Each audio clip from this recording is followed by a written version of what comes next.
അപ്പം അന്ന് അത്തായ കാരണം ഒന്ന് അമ്പലത്തേക്കൊക്കെ പോകാമെന്ന് വിചാരിച്ചു. അപ്പോൾ രാവിലെ തന്നെ പാറമേക്കാവിലൊക്കെ പോയി തൊഴുതിട്ട് നമ്മൾ നേരെ അത്തപ്പൂക്കളം കാണാൻ പോയി. അത്തപ്പൂക്കളത്തിന് ചുറ്റാണ് ഈ നിറച്ച ആൾക്കാർ. പൂക്കളത്തിൻ്റെ കാര്യം പിന്നെ പ്രത്യേകിച്ച് പറയണ്ടല്ലോ. അത് കഴിഞ്ഞ് നമ്മൾ നേരെ ക്ലാസ്സിലേക്ക് പോയി.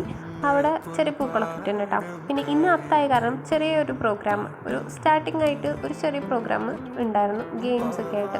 അപ്പോൾ അതിലെന്ന് പറഞ്ഞാൽ ലോട്ടിട്ടായിരുന്നു. എന്നെ വിളിക്കല്ലേ വിചാരിച്ചിട്ട് ഫസ്റ്റ് എന്നെ വിളിച്ച്. അങ്ങനെ ഫസ്റ്റ് ഗെയിം എന്ന് പറഞ്ഞാൽ മെമ്മറി ഗെയിമായിരുന്നു. സെക്കൻഡ് ഗെയിം എന്ന് പറഞ്ഞിട്ടുണ്ടെങ്കിൽ ഒരു ഓണവിഭവങ്ങൾ, അത് ആക്ഷൻ കാണിക്കലായിരുന്നു അടുത്ത ഒരു ഗെയിം എന്ന് പറഞ്ഞിട്ടുണ്ടെങ്കിൽ. അതിനും ലോട്ടിട്ട് തന്നെ ടീമിനെ സെലക്ട് ചെയ്ത്. അത് കഴിഞ്ഞ് നെക്സ്റ്റ് ഗെയിം എന്ന് പറഞ്ഞിട്ടുണ്ടെങ്കിൽ ഒരു കറികളുടെ ഇൻഗ്രീഡിയൻസും അതുപോലെ തന്നെ അത് ഉണ്ടാക്കുന്നതൊക്കെ ഉണ്ട് മലയാളത്തിൽ. അത് നമ്മൾ ട്രാൻസ്ലേറ്റ് ചെയ്തിട്ട് ഇംഗ്ലീഷിൽ പറയാം. നമ്മൾ ഇംഗ്ലീഷ് ഇമ്പ്രൂവ് ആക്കാൻ വേണ്ടിയിട്ട് കൊണ്ടുവന്നൊരു ഗെയിമാണ് കേട്ടോ. അങ്ങനെ ഫസ്റ്റിനും സെക്കൻഡിനും മാത്രം സമ്മാനമുള്ളൂ. അപ്പോൾ മിസ്സ് അവർക്ക് എല്ലാവർക്കും മിഠായിയൊക്കെ കൊടുത്തിട്ട് അങ്ങനെ അതിൻ്റെ ചെറിയൊരു പ്രോഗ്രാം നമുക്ക് അവസാനിപ്പിച്ചു. അത് നമ്മൾ നേരെ വീട്ടിൽ